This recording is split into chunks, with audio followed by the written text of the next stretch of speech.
Vision for my students is to have them absolutely love learning and approach learning with the same passion that they approach the things that they love outside of school, whether it be a sport or being a part of their community or whatever it is that they truly are passionate about. My students in this rural town in Delaware don't have access to go or to experience the places that I've personally been able to experience, or that people a few miles down the road have been able to go and experience. So my vision really focuses on creating opportunities for my students to experience other cultures in a variety of ways within the confines of their town, and also stepping outside of their communities and taking a look at what's going on around them. Seaford has recently had an influx of immigrants from 3 places: Mexico, Honduras, and Guatemala. So although there is a larger Hispanic population moving in, there's not much diversity within those groups. And for the first time, my students are being exposed to multiple Hispanic cultures other than just Mexican, which is what a lot of my students thought Hispanic culture was in a nutshell. And it's so much more dynamic and complex and intricate than that. I want my students to do more than just tolerate other races or cultures. I want them to strive to understand why we are the way we are as people, why we believe what we believe, and what we can do to change those things. Once I got to know them, I knew that the motivators of speaking for Spanish for 15 minutes wouldn't be enough.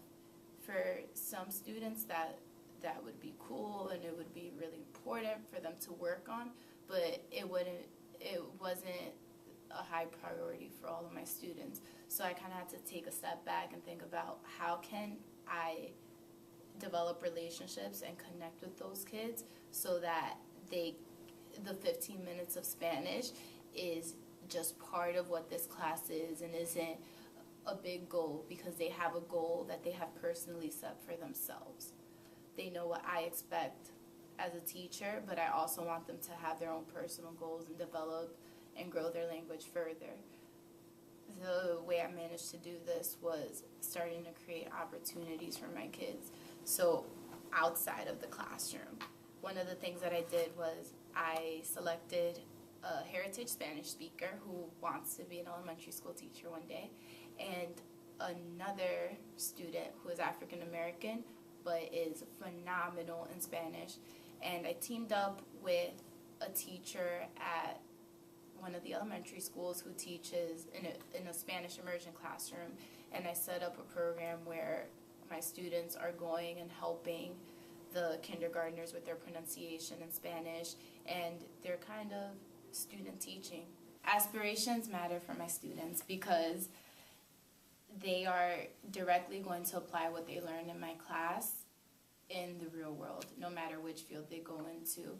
So, not saying that Spanish is the most important content, but it is such a all-encompassing subject where students are learning about art and they're learning about history and social justice through the context of other countries. And a lot of my students never stop to think about, what does the world look like outside of America? Better yet, they never stop to think about, what does the world look like outside of Delaware? And sadly for some of my students, the pressing question is, what does it look like outside of Seaford? Because a lot of them haven't seen the world outside of that. One of my students shared with me that his dad had been deported. This is a sad reality for a lot of the students here, but what made this situation a bit different is the amount of involvement that his entire family had in the communities. They weren't in the community. They weren't hiding in the shadows, trying not to be seen. His dad opened up a restaurant nearby, and the restaurant was just starting to pick up business when his dad was deported. His dad actually was able to come back to the United States, and his second week back, Javi had a great idea of catering food for our Spanish word class while we watched the documentary on an education bill in Arizona banning ethnic studies. So at that point, Javi was so proud to share food, not only from his culture, but from his family's restaurant, as we were watching this really powerful film about a ban on his culture in schools. And we had Asian kids, we had African American kids, we had Caucasian kids, all enjoying one common thing and all believing in one common purpose, which was not even, we need to learn Spanish, or wow, this food is great, but we understand that it's not right to take our education away from us when we want it. And the whole idea of identifying with the people in the video for Javi was just extremely impactful. He took the documentary home, watched it with his sister, told me they cried, watched it with his dad, and it just became a cycle of him watching it over and over again. And I think every single time he saw it, it resonated with him a little bit more.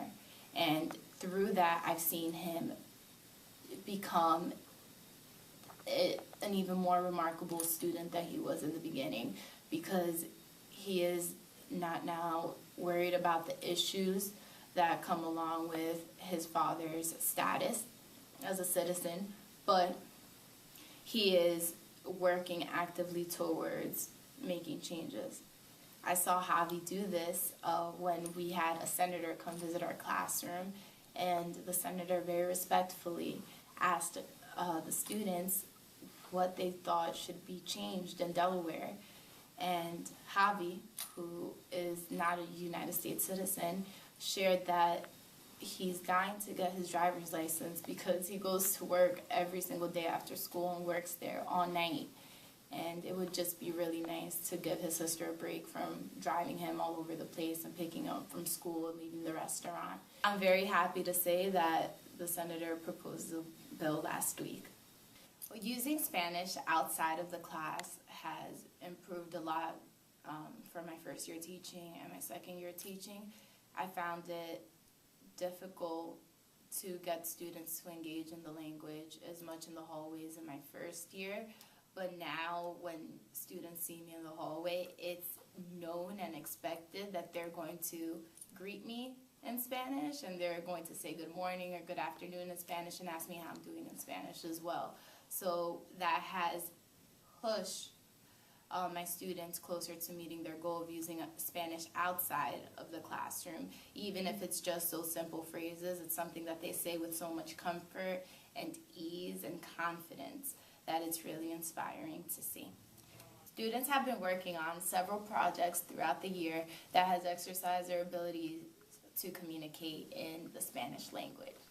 They've done 3, 4, and 5-minute conversation pieces, but they really need to rise to the occasion at the end and bring together all of their ideas and everything they've learned throughout the year to interact with me. And although they'll know the theme of our conversation, they won't know exactly what I'm bringing up or what I will be asking them. So it's really going to force them to be in a situation that's very natural and how Spanish would most likely be used in their lives. I attest my results to work and effort 100%. I would not be the educator I am today if I hadn't researched diligently and applied with all of my heart. And that doesn't just mean going online and looking up resources, but using the people around me, creating on my own, looking at everything around you and thinking, what kind of lesson can I make out of this? Whether that's listening to a song on the radio or watching a TV show and incorporating that into your classroom in some way.